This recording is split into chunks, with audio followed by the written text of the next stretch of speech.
here we are. Steven, if you're watching this, it's not going to be a very long video, but this was for you, bub. The Resistance games. I know you wanted me to play these. They're part of the PlayStation Marathon, so what better time than now, right? This will probably take me like 5 minutes, if that. This one, I'm not doing a tier list, I'm just ranking 1 through 4.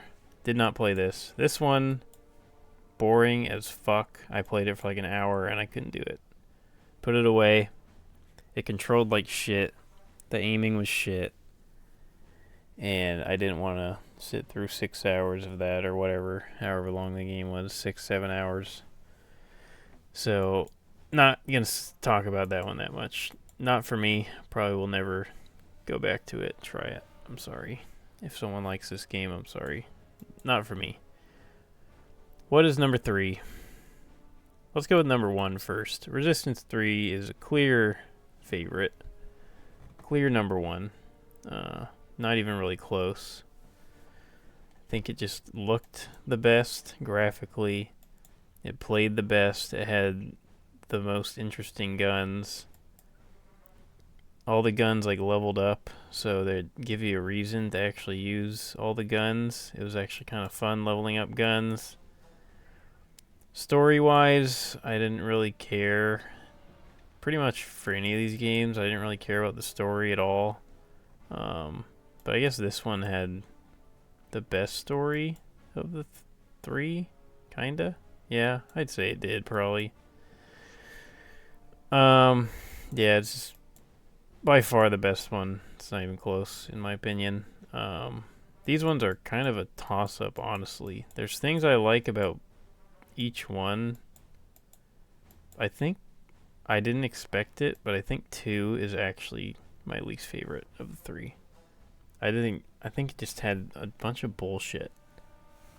Like invisible enemies that one-shot you.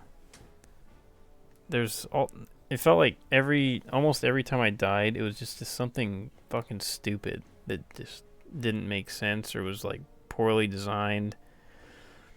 They don't let you hold a bunch of weapons anymore. You can only hold 2 weapons, which is really lame. I liked how in the first game and the third game, you can have a huge-ass selection of weapons you can choose from. Resistance 2 says, fuck that, we're Call of Duty now. You can hold 2 weapons, and that's about it. The regenning health, I didn't mind, but I think the health bar for the games actually felt a little more, I don't know, just a little more fun. Like, usually yeah, it depends on the game, I guess. This one just felt like having a health bar and getting health pickups. I don't know, it just felt more fun. Like, when you're just regenning health, I'm just playing Call of Duty, you know? Like, I'm just sitting behind cover, regenning health. I can hold 2 guns. It's just like a worse version of COD. And the guns just weren't as interesting. I don't know. And then there's number 1. I thought this would be my least favorite, but after playing 2, I see more positive things about this one. It was a launch title for the PS3, so you got to give it some slack. It was a first of that generation, and it felt like it. It was very primitive. The controls were pretty bad, although I didn't mess with the controls, so I probably should have messed with the controls a little bit and tried to make it feel better to play. But I mean, it definitely felt old. It felt like a launch title, but at least, I don't know, there's just more things I liked about the first one compared to the second. The second one actually just, I don't know, it was okay.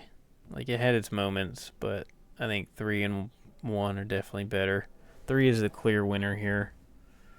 I tried to find a tier list with like the guns so I can rank the guns, but there was none, so I'm sorry. This is all we're getting. This is the list. I think it's pretty solid. Resistance. Goodbye. Infamous is next. Looking forward to that. Steven, this one's for you, bub.